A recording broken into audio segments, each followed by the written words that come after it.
வரிசையில் இருந்த கடைசி பெருங்கலைஞர் காலமாகிவிட்டார். நாடக மேடையிலிருந்து தன் கலை வாழ்க்கையை தொடங்கி திராவிட இயக்கத்தோடு தன்னை ஒப்படைத்துக் கொண்டு இறுதி வரைக்கும் பகுத்தறிவு என்ற கோட்டுக்குள் இயங்கிய ஒரு பெருங்கலைஞர் லட்சிய நடிகர் எஸ்எஸ்ஆர். எஸ்எஸ்ஆர் என்று சொன்னவுடன் அவர் நடிப்பு நம் கண்ணுக்கு வரும், அவர் குரல் நம் காதுக்கு வரும். நடிகர் திலகம் சிவாஜி அவர்கள் ஒரு கலைஞனை பாராட்டி இருக்கிறார், என்னை விட வசனத்தை சிறப்பாக உச்சரிக்கக்கூடியவர் என்று.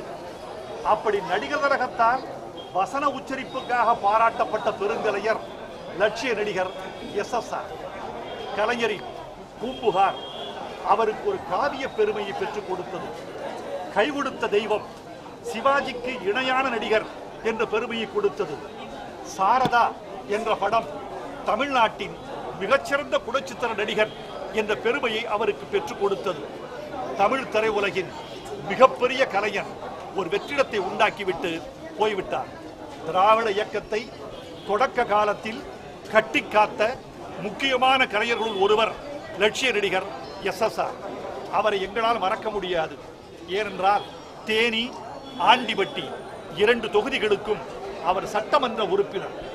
அவர் தொண்டுகளால் எங்கள் தொகுதி பயன்பெற்ற காலம் உண்டு.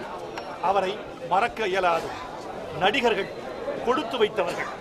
சராசரி மனிதன் உடல் மறைந்தவுடன் மறைந்து போகிறார். நடிகனுக்கு மரணம் இல்லை. அவருடைய பிம்பம் வாழ்ந்து கொண்டே இருக்கும், குரல் வாழ்ந்து கொண்டே இருக்கும், அசைவுகள் வாழ்ந்து கொண்டே இருக்கும். குரலால், அசைவால், பிம்பத்தால், கொள்கையால் லட்சிய நடிகர் எஸ்எஸ்ஆர் தமிழ்நாட்டில் பன்னெடுங்காலம் வாழ்ந்து கொண்டிருப்பார். அவர் இழப்பார். வருந்தும் உறவுகளுக்கும் நண்பர்களுக்கும் ரசிகர்களுக்கும் என் ஆழ்ந்த இரங்கலை தெரிவித்துக் கொள்கிறேன்.